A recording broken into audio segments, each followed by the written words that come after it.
तो अस्सलाम वालेकुम। आज मैं बताऊंगा कि टेक्नो इन्फिनिक्स के जो न्यू फ़ोन्स हैं इनमें सॉफ्टवेयर इंस्टॉलेशन कैसे की जाती है। मीडिया टेक यानी कि एमटी के सीपीयू के हामिल तमाम फ़ोन्स तो नहीं कह सकते, लेकिन तकरीबन 60 से 70% फ़ोन्स की फ्लैशिंग का तरीक़ाकार मैं अपनी इस वीडियो में बताऊंगा और आसान अल्फाज में बताऊंगा। किसी किस्म की अगर आप लोगों को समझ ना आए तो आप लोग कमेंट सेक्शन में ज़रूर पूछ सकते हैं। तो कंप्यूटर की स्क्रीन की तरफ चलते हैं।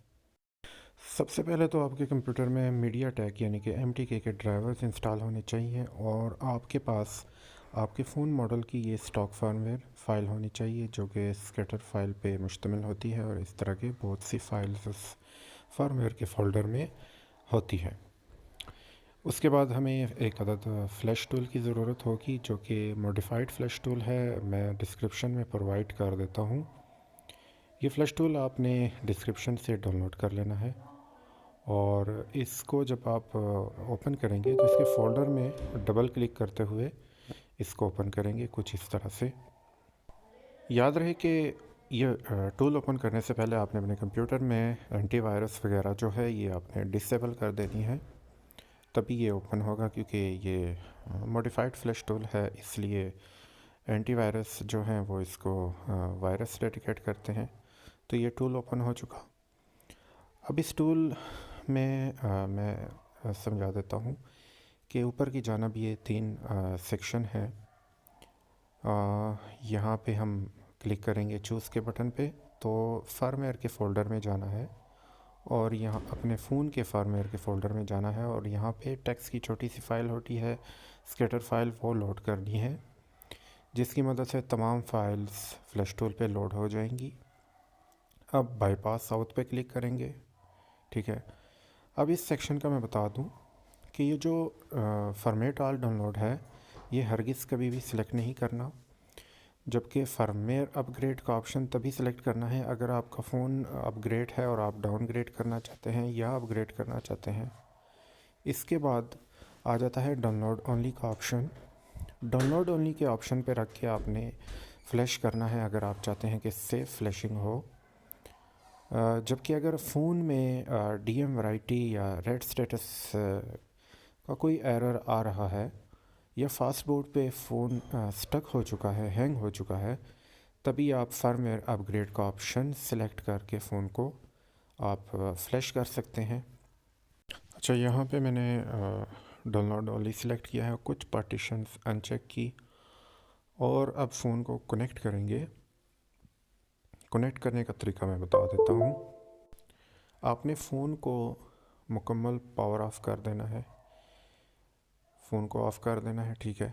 अगर फ़ोन कहीं स्टक हो चुका है इन्फिनिक्स के लोगो पे ऑफ़ नहीं हो रहा, तो आप तीनों बटन एक साथ दबाए रखें, जबकि अगर पावर ऑफ़ हो चुका है तो आप दोनों बटन वॉल्यूम के दबाए रखें और वह यूएसबी डाटा केबल कनेक्ट कर दें। दोनों वॉल्यूम के बटन दबा के रखने हैं और यूएसबी डाटा केबल कनेक्ट कर देनी है। जैसे डाटा केबल कनेक्ट करेंगे तो जैसे फ़ोन कनेक्ट करेंगे डिवाइस मैनेजर में मीडिया टेक का पोर्ट शो होगा, जबकि फ्लैश टूल में रेड लाइन चलेगी और उसके बाद येलो लाइन चलेगी। और ये येलो लाइन आपके फ़ोन के स्टॉक फार्मवेयर की साइज़ पे डिपेंड करता है कि कितनी देर तक चलती है। यानी कि जो स्टॉक फार्मवेयर होती है ये 2 से 3 GB की फ़ाइल होती है और इतना ही टाइम इंस्टॉलेशन पे लेती है, यानी कि 5 से 10 मिनट ले सकती है। तो जब तक ये प्रोसेस कंप्लीट नहीं हो जाता अपने फ़ोन को बिल्कुल भी डिसकनेक्ट नहीं करना।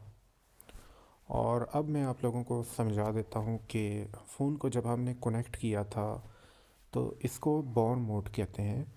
यानी कि बॉर्न मोड पे मैंने कनेक्ट किया था, वॉल्यूम के दोनों बटन एक साथ दबा के। जो तकरीबन पुराने फ़ोन्स हैं इनको बॉर्न मोड पे कनेक्ट करने का तरीका आसान है, यानी कि वॉल्यूम के दोनों बटन प्रेस करके जब कंप्यूटर के साथ कनेक्ट करते हैं तो ये बॉर्न मोड पे कनेक्ट हो जाता है। और जो न्यू मॉडल्स हैं, नई सिक्योरिटी के फ़ोन आ रहे हैं, ये बॉर्न मोड पे वॉल्यूम के बटन की मदद से कनेक्ट नहीं हो रहे। इनके लिए हम टेस्ट पॉइंट का सहारा लेते हैं। अब आप लोग सोच रहे होंगे कि ये टेस्ट पॉइंट क्या है। आप जब भी गूगल के सर्च में अपने फ़ोन का मॉडल लिखते हैं और उसको स्पेस दे के आगे टेस्ट पॉइंट लिखते हैं, तो आपके फ़ोन का एक टेस्ट पॉइंट शो हो जाता है। और इस टेस्ट पॉइंट को हासिल करने के लिए आपको फ़ोन डीअसेंबल करना पड़ता है, यानी कि खोलना पड़ता है। और इस टेस्ट पॉइंट को फ़ोन में किसी भी ग्राउंड पॉइंट के साथ शॉर्ट करना पड़ता है और फ़ोन को कनेक्ट करना पड़ता है कंप्यूटर के साथ, तभी वो बॉर मोड पे कनेक्ट होता है। अदरवाइज़ ये होता है कि आप लोग जब भी न्यू सिक्योरिटी के फ़ोन को वॉल्यूम के बटन दबा के कनेक्ट करते हैं, तो ये प्री लोडर मोड पे कनेक्ट हो जाता है, यानी कि डिवाइस मैनेजर में मीडियाटेक यूएसबी पोर्ट शो नहीं होता, जबकि एमटी के प्री लोडर का पोर्ट शो होता है। और फ्लैश टूल पे हमें टाइम आउट का एरर का एक बॉक्स शो होता है, जिसका मतलब होता है कि फ़ोन प्री लोडर मोड पे कनेक्ट हुआ है, बॉर मोड पे कनेक्ट नहीं हुआ। तो आपको इन दुश्वारी का सामना करना पड़ सकता है जब आप फ़ोन को कनेक्ट करेंगे फ्लैश टूल के साथ। आपने बॉर मोड पे कनेक्ट करना है। देखिएगा कि आप वॉल्यूम के बटन ठीक से प्रेस कर रहे हों और फ़ोन मुकम्मल ऑफ़ होना चाहिए और फ़ोन की बैटरी 50% से ऊपर होनी चाहिए। तो ये प्रोसेस 5 से 10 मिनट लेगा। आपने तमाम फाइल्स इस वीडियो के डिस्क्रिप्शन से डाउनलोड कर लेनी है। इसके अलावा भी अगर आपको अपने किसी दूसरे मॉडल की फ़ाइल चाहिए तो आप मेरी वेबसाइट firmwareformobile.com पे जाके सर्च कर सकते हैं और ये फ्लैश टूल भी आपको वहीं पे मिल जाएगा। और इसके अलावा मीडियाटेक एमटीके के ड्राइवर्स भी यहीं पर आपको मिल जाएंगे। तो उम्मीद है ये सारा प्रोसेस आप लोगों की समझ में आ चुका होगा। तो इंशाल्लाह फिर किसी दूसरी वीडियो में आप लोगों से मुलाकात होगी। ये प्रोसेस कंप्लीट होने पे आपको एक सक्सेसफुली कंप्लीट होने पे आपको एक साइन मिलेगा लास्ट में, वीडियो के लास्ट में। तो वो साइन आप जब देख लें फ्लैश टूल पे, तभी आप फ़ोन को डिस्कनेक्ट कीजिएगा। और डिस्कनेक्ट करने के बाद आप फ़र्स्ट टाइम जब फ़ोन को ऑन करेंगे तो 5 से 10 मिनट लेगा फर्स्ट बूट पे, क्योंकि फ़र्स्ट टाइम फार्मवेयर इंस्टॉल होने के बाद या फ़ोन को रीसेट करने के बाद जब भी आप फ़ोन को फ़र्स्ट टाइम ऑन करते हैं तो वो टाइम लेता है। तो यहाँ पे भी टाइम लेगा ऑन होने में, तो ये कोई घबराने की बात नहीं है। तो उम्मीद है ये सारा प्रोसेस आप लोगों की समझ में आ चुका होगा। तो मैं चलता हूँ, इंशाल्लाह किसी दूसरी वीडियो में आप लोगों से फिर मुलाकात होगी। चैनल को ज़रूर सब्सक्राइब कीजिएगा और वीडियो को लाइक भी कीजिएगा। अल्लाह हाफ़िज़।